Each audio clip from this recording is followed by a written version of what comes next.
পাঁচবার জাতীয় পুরস্কার প্রাপ্ত, যিনি ইতিমধ্যে ঢাকা 10 আসনের সকলের মাঝে মিশে গিয়েছেন, আমাদের জনাব ফেরদৌস আহমেদ। আরো উপস্থিত রয়েছেন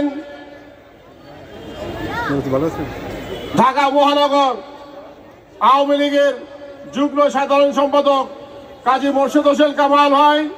আরো উপস্থিত রয়েছেন ঢাকা মহানগর আওয়ামী লীগের সহসভাপতি মেজর রহমান রতন ভাই, হাজারীবাগ থানা আওয়ামী লীগের সভাপতি হাজী মোহাম্মদ সেলিম ভাই, 14 নম্বর ওয়ার্ড আওয়ামী লীগের সভাপতি জাকির হোসেন খোকন ভাই এবং সাধারণ সম্পাদক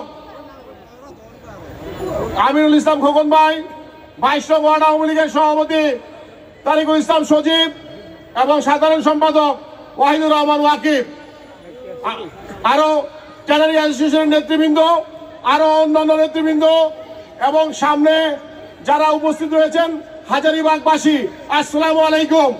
আপনারা জানেন আওয়ামী লীগ মানে উন্নয়ন, আওয়ামী লীগ মানে উন্নয়ন। ঢাকা 10 ব্যারিস্টার শেখ ফজলুর তাপস যেভাবে উন্নয়ন করে গেছেন, আপনাদেরকে সেটা বলার কিছু নেই। এখানে স্কুল, কলেজ, ফায়ার সার্ভিস, মাতৃ সদন, রাস্তাঘাট, হসপিটাল, মন্দির, এমন কোন জায়গা নাই যেখানে ব্যারিস্টার শেখ ফজলুর তাপসের আওয়ামী লীগের উন্নয়নের ছোঁয়া নেই।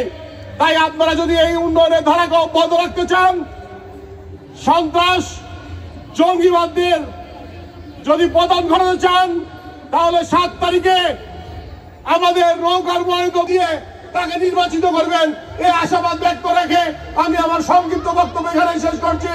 জয় বাংলা, জয় বঙ্গবন্ধু, জয় হোক বাংলার মেহনতি মানুষের।